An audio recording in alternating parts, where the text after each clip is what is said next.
Assalamualaikum warahmatullahi wabarakatuh. Perkenalkan, nama saya Raymond Uta Manuel Agibu, NIM 2301011940245. Saya dari kelas PTUB. Kali ini saya akan menjelaskan mengenai anatomi ternak unggas, khususnya ayam.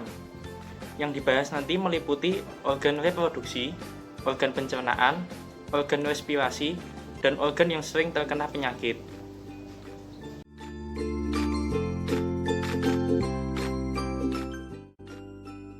Organ eksterior pada ayam yang terlihat dari luar meliputi pial, cuping, jengger, leher, paruh, dan mata. Di bagian depan terdapat dada dan sayap. Lalu di bagian belakang terdapat punggung, ekor, ceker, dan kloaka.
Organ pencernaan pada ayam terdiri dari paruh, esofagus, tembolok, proventriculus, ampela, usus halus, cecum, usus besar, dan kloaka.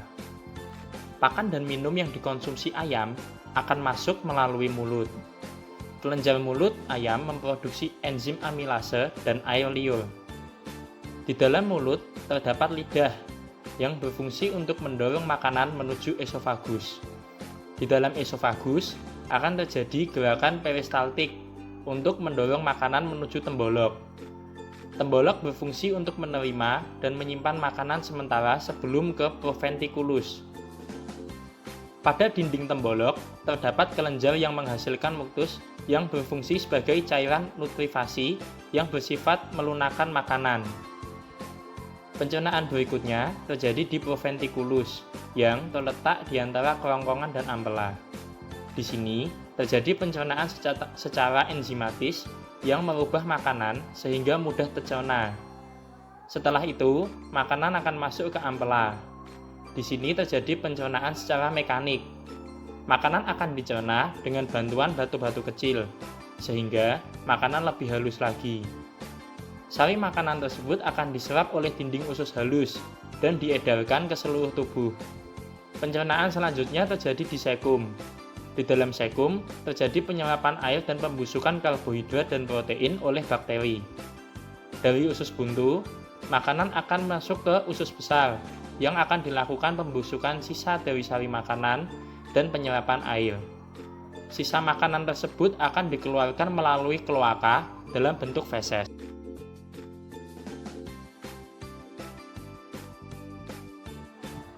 Saluran pernafasan pada ayam diawali melalui hidung. Di dalam hidung terdapat bulu-bulu halus untuk menyaring udara yang masuk. Selanjutnya udara masuk ke laring. Laring terdiri dari organ yang simetris. Laring sendiri berfungsi untuk menyaring benda-benda asing selain udara untuk masuk dengan menutup secara mekanik jika ada benda-benda asing yang masuk. Selanjutnya, udara akan masuk ke trakea yang berfungsi untuk menyalurkan udara ke bronkus yang diteruskan ke paru-paru. Trakea yang baik berwarna putih bersih. Trakea tumbuh sampai ayam berusia 14 hari.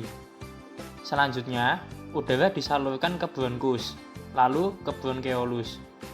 Bronkus berfungsi untuk memastikan kualitas udara yang masuk, sedangkan bronkeolus berfungsi untuk mengontrol kebutuhan udara yang masuk dan keluar.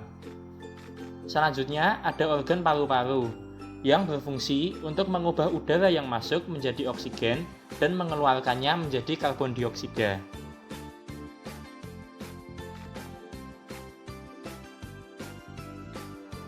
Sistem reproduksi ayam jantan terdiri dari testis, epididymis, ductus deferens, dan kloaka. Testis pada unggas berbentuk seperti kacang, terletak ventral dari lobus anterior ginjal. Testis menghasilkan sperma untuk membuahi telur hewan betina. Selanjutnya ada epididymis yang berjumlah sepasang dan terletak pada bagian sebelah dorsal testis. Epididymis berfungsi sebagai jalannya sperma ke arah kaudal menuju kaudal epididymis. Selanjutnya ada ductus deferens yang berjumlah sepasang. Ductus deferens dibagi menjadi dua, yaitu bagian atas yang merupakan muara sperma dari testis dan bagian bawah yang merupakan perpanjangan dari saluran epididymis yang disebut saluran deferens. Di sana, sperma akan mengalami pemasakan dan penyimpanan sebelum diejakulasikan.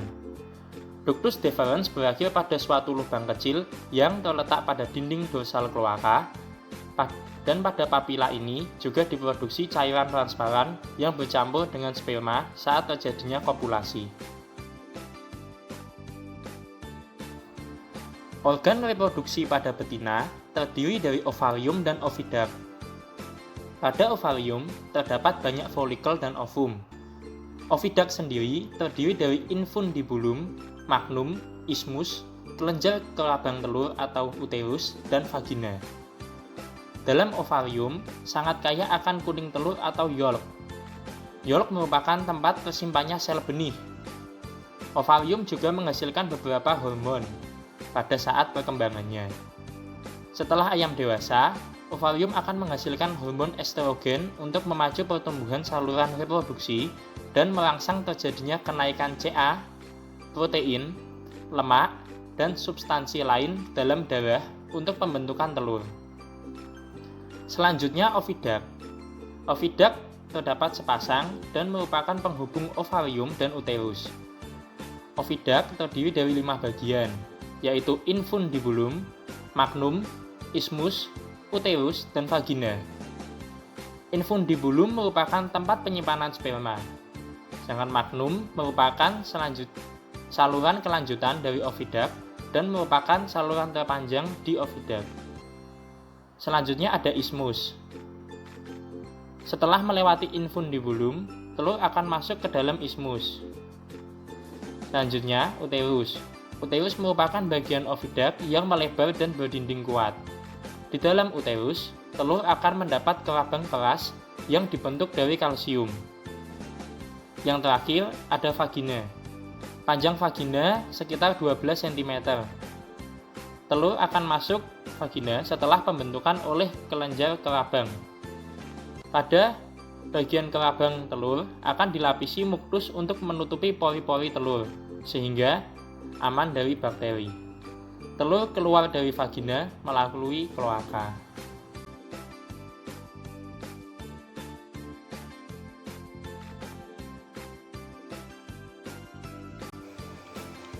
Selanjutnya, saya akan menjelaskan mengenai penyakit yang menyerang ternak unggas. Penyakit yang biasa menyerang unggas diantaranya adalah penyakit pulorum yang disebabkan oleh bakteria Salmonella pulorum.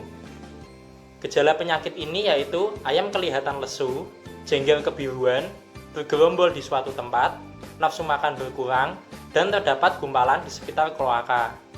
Pengobatan penyakit ini dapat dilakukan dengan menyuntikkan antibiotik. Selanjutnya adalah penyakit Ascariasis yang disebabkan oleh parasit. Penyakit ini akibat adanya cacing di usus dan duodenum unggas.